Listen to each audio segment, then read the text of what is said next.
Pour survivre, notre organisme a besoin de l'énergie, comme vous le savez. Alors cette énergie, elle est nécessaire pour le fonctionnement de plusieurs organes, dans les muscles, pour se contracter, dans le cerveau, dans le foie, des organes nobles. Et cette énergie, disons, elle est fournie sous forme d'ATP. Sous forme d'ATP, c'est une énergie qui est chimique. ATP, sorte d'ARN, et qui est là, qui est très nécessaire, dont il faut le générer à partir d'aliments. D'aliments en particulier des sucres, des glucides, en particulier des lipides, des réserves lipidiques qui sont une source très importante d'ATP, d'énergie en quelque sorte.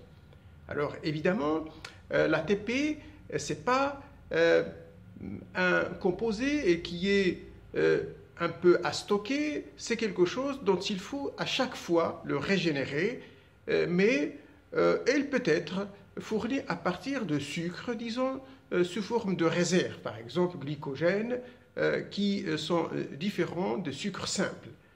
Alors évidemment, ici on va parler de sources qui sont glucidiques à partir des sucres comme le glucose. Combien on peut fabriquer d'ATP, de molécules d'ATP à partir d'une mole de glucose?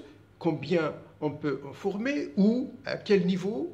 Au niveau du cytoplasme, au niveau de la mitochondrie, mais combien faut-il donc en fournir, combien on peut en faire?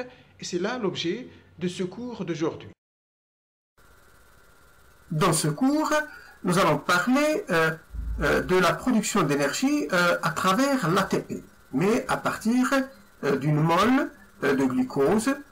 Celui-là, s'agit-il de 38 ATP, comme on a l'habitude de l'apprendre au niveau du secondaire, du lycée, ou bien de 36 ATP aussi, dont on voit dans certaines références. Alors, pour comprendre évidemment tout cela, nous allons faire appel à un schéma récapitulatif de cette production d'ATP. Cette production d'ATP peut être faite au niveau du cytoplasme, lorsqu'il s'agit de la glycolyse. Il peut être aussi faite au niveau de la mitochondrie. Deux compartiments donc qui sont très importants pour la production de cette ATP. Production directe sous forme d'ATP, ou bien aussi production sous forme d'un pouvoir réducteur.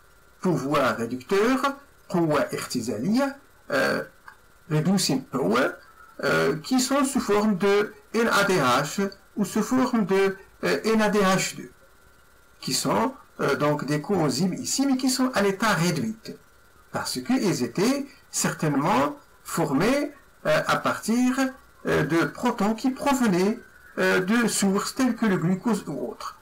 Mais rappelez-vous, pour recommencer la production de l'ATP, il faut revenir à un état oxydé. Il faut que ces coenzymes redeviennent oxydés pour qu'ils puissent être réduits à niveau, et ainsi de suite. Commençons par le cytoplasme.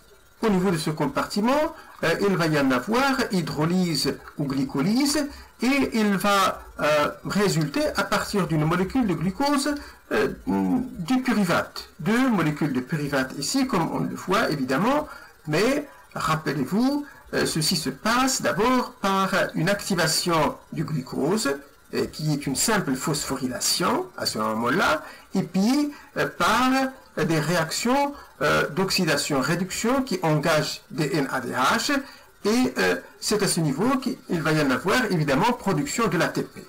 L'étape de l'activation, la phosphorylation, il va consommer de l'ATP plutôt. Consommer deux molécules d'ATP, et puis après, lorsqu'on aura deux pyruvates, on va générer 4 ATP. Et le bilan, au niveau donc de la glycolyse, au niveau du cytoplasme, c'est 4 moins 2, ça fait 2 ATP qui sont marqués ici, comme on le voit. Alors, ces deux pyruvates, lorsqu'ils rentrent évidemment au niveau de la mitochondrie, ils vont subir ce qu'on appelle décarboxylation oxydative du pyruvate. Décarboxylation oxydative, on va leur enlever un carbone à partir du pyruvate qui est un composé à 3 carbones, un carbone qui va donc donner du CO2, et il va rester 2 qui constituent l'acétate, qui seront greffés sur le oxaloacétate au niveau du cycle de Krebs. Alors, toute cette décarboxylation oxydative du pyruvate, il va générer un pouvoir réducteur qui est de 2 NADH pour les deux molécules de pyruvate, évidemment.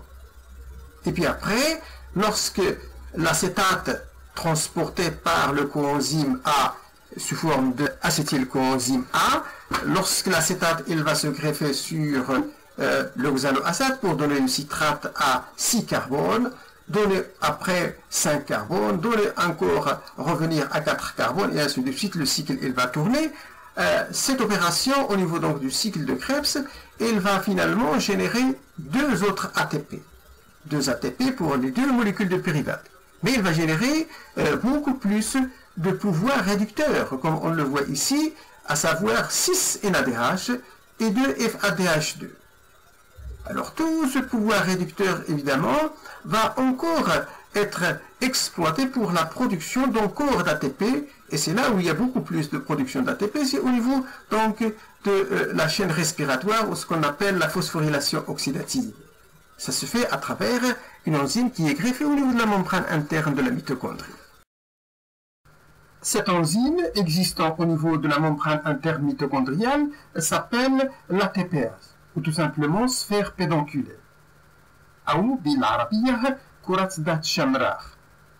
Elle sert cette enzyme à convertir tout le pouvoir réducteur qui a été rassemblé ici, de NADH dans le cytoplasme, de NADH dans la décarboxylation oxydative du pyruvate, et puis après 6 NADH2 FADH2 dans le cycle de Krebs. Et elle va être transformée, ce pouvoir réducteur, en ATP.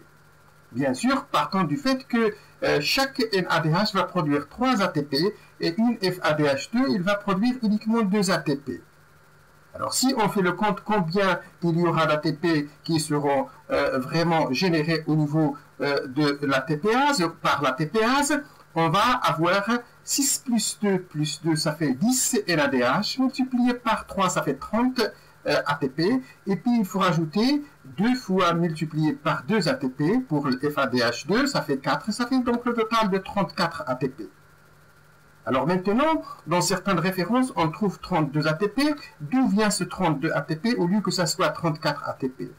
Évidemment, ça vient du fait que l'entrée de 2 NADH du cytoplasme, générée dans le cytoplasme comme pouvoir réducteur, leur entrée dans la mitochondrie, il va dépenser ou il va nécessiter la dépense de 2 ATP. Ça veut dire une ADH, il va nécessiter une molécule d'ATP.